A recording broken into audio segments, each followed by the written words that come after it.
I want to ask you something.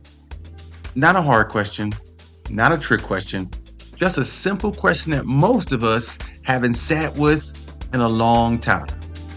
Okay, team, let's put our thinking caps on. What did you want to be when you grew up?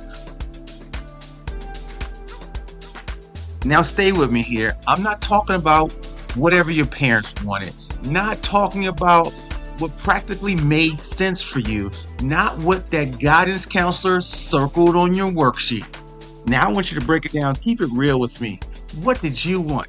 In the quiet of your own imagination, before the world had opinions about it, before all those bills showed up, before life got real, what was your dream? Team, before I started asking you questions, I asked myself questions. And it hits totally different at this age because you know why? We have receipts. We can look back at that kid, that younger version of ourselves with the wild ideas and the unfiltered ambition to actually see what he was reaching for. Maybe it was a she, I don't know. Then you could look at wherever today has brought you. Ask ourselves, honestly, how close did I even get? Yo, what's up, team? This is Jamey. Thank you for listening into Man Listen. So, if I had the privilege, no, if I had the honor of you listening to all these episodes, I get to break down to you what has happened over this very short period of ingratiated time. We started talking about the health, the entire body, your mind, the whole picture. We covered friendships, purpose, boundaries, mental health, your anatomy, power and agency, the frustration and the funniness of being as old as you are. We rocked it out with the music we loved, and today I'm wrapping that thing full circle. We are going back to the beginning, back to that kid and all of their dreams. So, team, if you're ready, I'm going to tell you I'm ready. Let's do this. Let's just take a minute and think about elementary you. Ashy knees, dirty shirt, ladies with the pigtails and ponytails all over the place. Yeah, that was you. Every kid had something.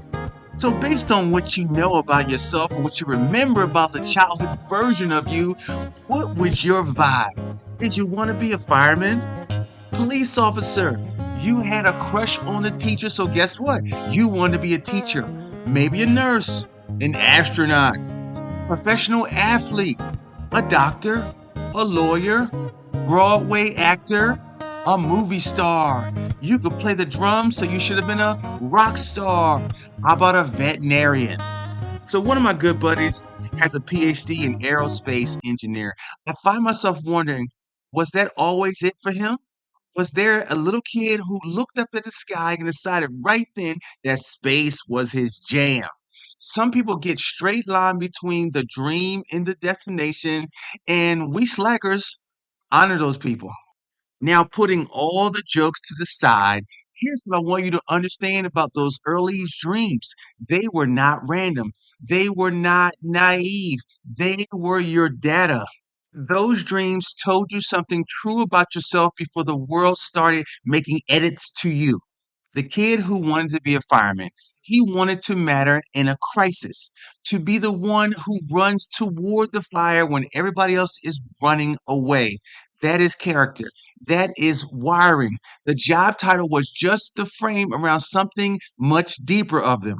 We all had a kid in the neighborhood that was exceptional at every sport. That kid wanted to be a professional athlete. He wanted excellence. He wanted to feel his body do something extraordinary. He wanted clarity of competition where the rules are clear and the best man or woman wins. How about the kid who wanted to be on stage? He wanted to be seen, to move people, to exist loudly and unapologetically in a world that sometimes wants to shut you down. So chew this up with me. Whatever the dream was, let's look underneath it. What did it actually want for you? Speaking of wanting to be on stage, I wanted to be Gary Coleman. Yes, that Gary Coleman. What you talking about, Willis? Gary Coleman. I grew up watching Different Strokes, watching everything he was in, and I thought, that's it. That's the life for me. Bright lights, big checks, Hollywood, the whole thing, baby. Before you laugh, understand that the dream was real. It pointed at something real about who I was even then. I wanted to perform. I wanted an audience. I wanted to move people and make them feel something magical. Sidebar. If you're anything like me, we are so grateful to grow up before the internet and record everything cell phones because I've been on some stages. Some were good and some were, let's just say, thank goodness nobody was recording. So now I've had years to process all this and get a better understanding that the dream was never really about Gary Coleman. And keep in mind that I am 6'4", so there was a little difference going on. But it was about what Gary Coleman represented. That thing about childhood dreams, the surface is rarely as deep and as textured as the entire story. Childhood dreams require a navigator, not a controller, not someone who tells you what to dream or decide which dreams are acceptable for you, but a navigator, someone who says, I see what you're reaching for. Let me help you understand the path. Let me make sure that the random bumps in the night do not permanently derail you before you even get started. The most fortunate young people have engaged parents in that navigator role. Parents who show up not as the architect of their child's future, but as stewards and advisors. People who protect the dream even when they themselves do not fully understand it. We see more of that today. Kids with parents who are genuinely dialed in, who research the opportunities, make all those phone calls, who know what questions to ask. Those kids move differently, not because they are more talented, but because they have a runway built specifically for them. So, my own parents, nice enough people. They're good people. They loved me, but they didn't know what they didn't know. And you can't give what you don't have. You cannot show someone a road you've yet to travel yourself. You can't navigate territory that is foreign to you. I was a teenager in the 80s. We had a few things that happened in the 80s. We had AIDS, we had rap music, we had wild clothes, we had cocaine and drug addiction. So it's worth noting that I went off to college to study chemistry. Now, had I come back home, I'm sure all the drug dealers would have loved to have a chemist on payroll. But my dream at the time was to be a medical doctor. Now, I say all that to let you understand that there was nobody pushing me, nobody insisting, nobody holding me accounting to the bigger version of myself when I needed it most. I have allowed myself complete peace with that. Complete peace. Not because I didn't see it. Today I see it very clearly. But holding on to a grievance serves nobody, not me anyway. You cannot change what your parents didn't know. You can only decide what you do with that gap. Friends, I don't want to give you toxic mentality. It's not like that. What I'm articulating is the fact that I made fuel in every place where there was a guidance gap in my own life, in my own story. I use it as a blueprint for a better situation in life for my own daughters. And I'm really trying to say this softly. What I lacked became a major opportunity for my daughters. So thank you, parents. Thank you kindly, Jamie.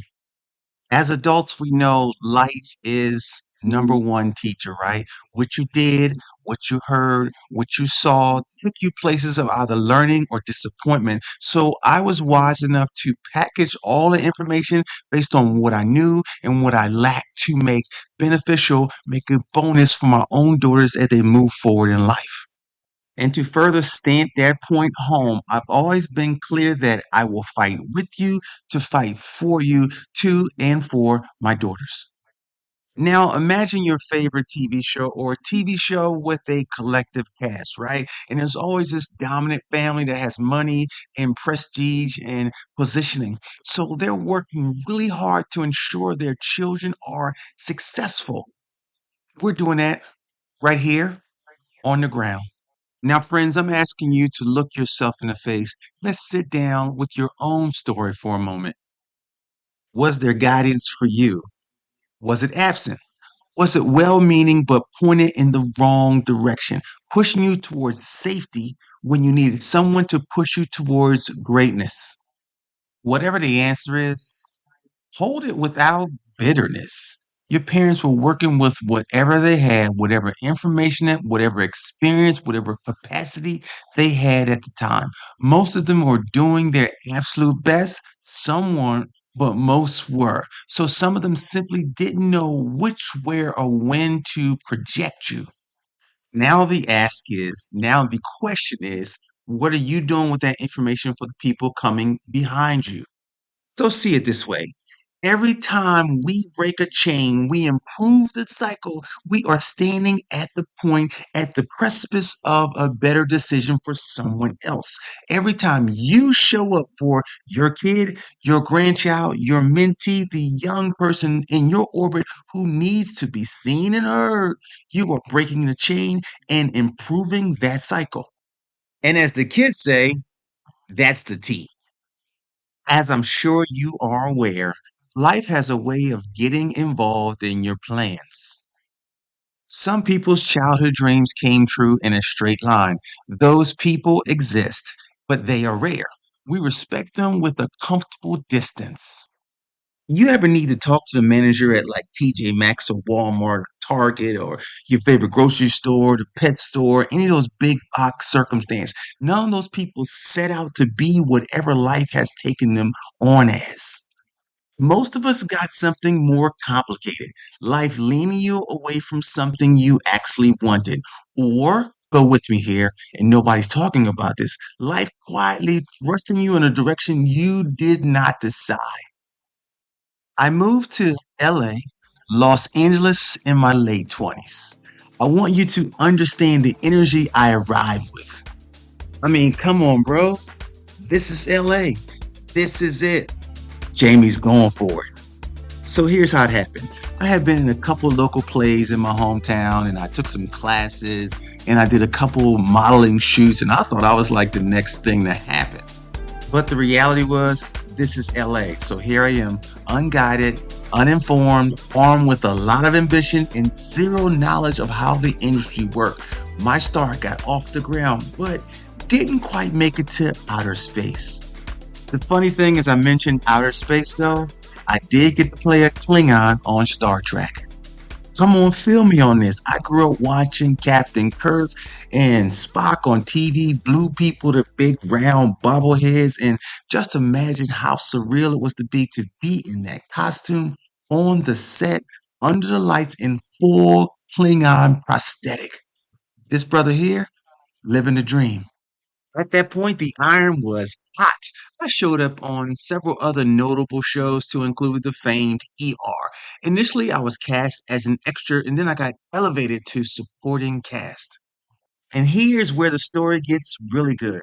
On the lot, between takes, after takes, maybe later in the evening, we played basketball. I played basketball with this guy, George. Yes, George Clooney, Eric LaSalle, Ice Cube, and a couple other notables showed up that had horrible game, but we let them play anyway. And there I was, right in the middle of all of it, living something that kid in his living room watching different strokes could never have imagined in his wildest dreams. Those were the funnest times. To this day, I believe Idris Elba is living my life. Now, I guess it's time we start talking about the other, the dream I carry differently. I wanted to be a medical doctor, not just any doctor, but an obstetrician. I have never in my life taken the easy route, and I wasn't about to start with my career ambitions.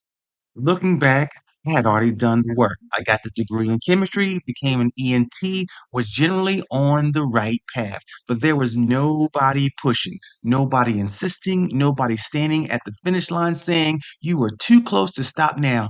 Keep going, Jamie. Keep going." So I didn't finish medical school. And this for me is one of those things that I just, sit with. Because if I'm being completely honest to myself, if I'm being transparent to you, it is a life regret. And let me also let you know, I'm not here pandering for sympathy. I say it because I think there's something important in being able to name the thing you wished you had done slightly differently, without letting it define who you've become, without letting it become the story you tell to yourself as a negative. All right, let's take a second. Let's reframe this. So, a regret without bitterness is still wisdom. It is the thing that sharpens your clarity about what matters, about what you would have done slightly differently, right? About what you make sure the people behind you do not have as their regret either. Here's what I want to tell you. I really want you to hear this. So when I got into fitness professionally, something just clicked. I knew it was somewhere I was built to be. Not because it was easy, because it was the correct thing, because the work felt like it belonged to me. One day I looked back over my shoulder at that tall kid with the long legs and the really, really short shorts, the one who wanted to be Gary Coleman and a doctor and an athlete and everything all at once, and I realized something for myself. Now let's examine my reality. I'm doing all of those things right now, today. Every time I step in front of a group fitness class, I'm on stage. People come for the workout, but they stay because of what I bring: the energy, the performance, the presence. Group fitness instructor is a performance art. Most people don't realize that, but here I am. I've always been known for what I bring to the table because that kid who wanted to be Gary Coleman is standing right here every single time. Nearly every day, I have to say these words. I'm not a medical doctor before I share what I know about health, wellness, the body, and how it all fits together. The chemistry degree that was supposed to be the bridge to medical school became the foundation for something extremely different. Fast forward to now, when everybody wants to know about peptides, amino acids, BPCH, XYG, but when the GLP conversation exploded and people needed understanding, I waved my hand because I'm ready with my scientific background, because I've got the degree, because I can break it all down for you if need be. So, with that said, the almost doctor in me never actually left. So if you can keep up, if you can understand what I'm trying to tell you, the dream never died. It just got a brand new address. Now I get to ask you a question. What were you reaching for at the age of 9, 14, at 22 before the world got practical and the rent went up? So look around, check out your stuff, see how far you've gone. Let's look at your life today. Not about what it lacks, but what it contains. Is there a version of that dream already living within who you are today and how you show up today and what still lights up in you even now? The fireman who became the crisis manager, still running towards the fire where everybody else is running the other way. Different uniform, same hard wiring. The athlete who became the coach, the trainer, the weekend warrior who absolutely needed the competitive edge to feel like himself. The dream did not retire, it adapted.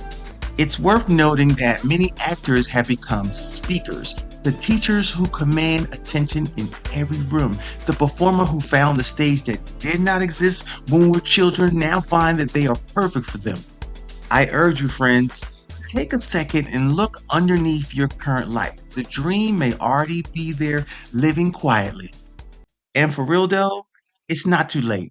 Not for all of us. Maybe not in the exact form you imagine as a 9-year old, but the essence of it, oh, it's still there. That thing is still available to you to open the doors for what you wish you should have done. You have time, you have presence, you have the intelligence. Let's do it now. At your big age, you have something the younger version of yourself never had. Again, there's knowledge, there's experience, there's credibility and clarity to pursue the right things at the right time. That is not a limitation. That, friends, is a superpower. We started this season talking about health, the midlife body, the midlife mind, and what it means to refuse to slow down when the world expects you to do so. We talked about what it means to be old, but not that old, about the friendships in your life and what they cost you and what you're willing to give, about pursuing your happiness and your ikigai, about finding the thing that makes life feel real and fully to you. We talked about boundaries. I'm not your little friend, about the score your body keeps, about the autonomy of the DJ who doesn't take requests, about the power and agency and your sovereignty, about each one teaching one, about the WTF of this age bracket and all the beauty, maddening, and hilarious things that come with it. And today, friends, we went all the way back to the beginning, to that kid, to the dream, to the thing that was always there before anybody else arrived to complicate your existence. Here's what I know after 12 episodes and 55 years of living. That kid you were was not wrong. He was not naive. He was not reaching for something foolish. He was telling you the truth about yourself in the clearest, most unfiltered way he or she knew how before the world showed up and shook your snow globe in a different direction. Some of us got to the dream. Some of us got really close. Some of us took a road that looked nothing like the dream and end up somewhere better than we could ever imagine. And some of us still have something unfinished, something the kid wanted that the adult has yet to approach. If you can, and do this for yourself, go find that kid.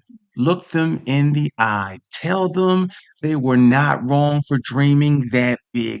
Tell them the detours were not failures. They were the curriculum. Tell them that the man or woman they became is still in the game, still climbing, still reaching. And ask him, what does he still want? What does he still want to do?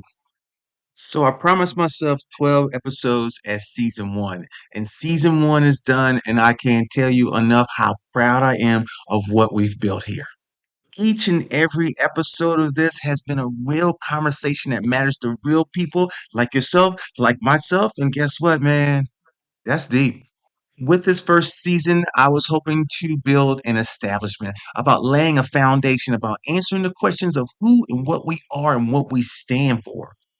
Man, listen, I don't need you leaving me negative Yelp reviews. We're definitely coming back with more depth, more conversation that nobody, or at least not enough people, are having honestly and sincerely and right here in your face. So, in the meantime, do me a favor. Go live your life. Go be part of today. Go plan for tomorrow. Go re examine your yesterdays. Be that awesome self I know you are. Man Listen exists because people over 50 deserve a space for safety and honesty to expound on their experiences, where the conversation is real, where someone is willing to say the things out loud that need to be said right here and right now. Team, I want to thank you for being here. I want to thank you for giving me your ear, your time, your mentality to enjoy all the crazy that we've become and the enjoyment of all of that we shall be. Man, listen, this is Jamey, and I'm out.